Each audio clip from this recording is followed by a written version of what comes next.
Goeiemôre, ons gaan vanoggend voort met ons fokus op familiebesigheid en ons is hier vandag by Van Loweren, 'n wynkelder hier so tussen Bonnievale en Robertson is baie pragtig hier. Ons praat vanoggend natuurlik met die neefies, die vier neefies, die sogenaamde four cousins, die relatiefs. Ons praat vandag met Basil en met Philip oor hoe hulle hierdie besigheid bestuur.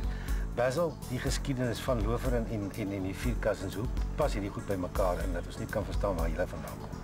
Man Andre, in 1937 het ons oupa en ouma Henny en Jean hulle self kom vestig hier op Van Loweren. Destyds was die plaas se naam Goudmyn geweest. My ouma is 'n direkte afstammeling van Christina van Loweren wat in 1692 'n bruideltrousseau in 'n kus na Suid-Afrika gebring het. En sy het die kus uit my ouma Jean van Sail bekom. En sy is later my oupa Henny relatief getroud. Dit is hoe die Van Loweren van Sail kombinasie by die relatiefs uitgekom het. En toe uit hierdie huwelik is daar 2 dogters en 2 seuns gebore. En die seuns was my pa Nico en my oom Wynand. Nou Wynand het 2 seuns, Neil en Philip, en dan Nico my pa is nou het nou vir my Basil en Henny. En dit is nou soos ons werklik 2 pare broers wat nou saam 'n kombinasie vorm in die four cousins. Dankie Basil. Philip, ons weet nou van die normale wetywering wat tussen broers en susters in 'n familiebesigheid mag ontstaan. Nou het julle nog hier nog 4 neefies wat saamwerk. Hoe werk julle in die dinamika om seker te maak dat julle kan saamwerk?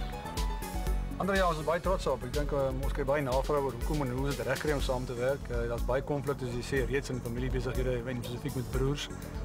Ons het saam groot geword en altyd was ideaal maar gewees om saam na te streef om saam te werk.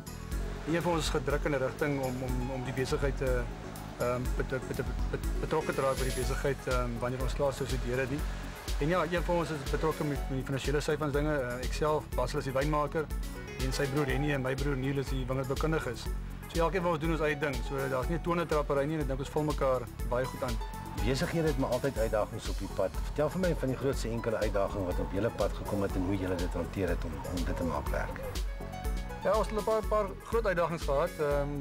Normale besigheidsuitdagings. Ons het 'n groot vloed gehad in 1981, die Lensburg vloed wat deur die kelder is. Ons het in 2003 weer 'n groot vloed gehad wat deur die hele besigheid gegaan het, baie skade gehad. Een van ons groothandelaars was al in die verlede gelikwideer. Ons moes 'n hele distributienetwerk weer opbou.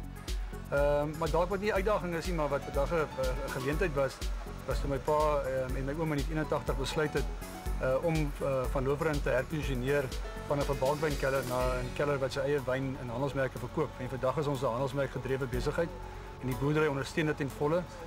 En daai uitdaging in 1981 het vir ons die vrugte afgewerp tot waar ons vandag is. Philip, Basil, baie dankie vir julle tyd. Dit word geweldig waardeer en gaan so voort en bou dit vir Suid-Afrika. Dankie.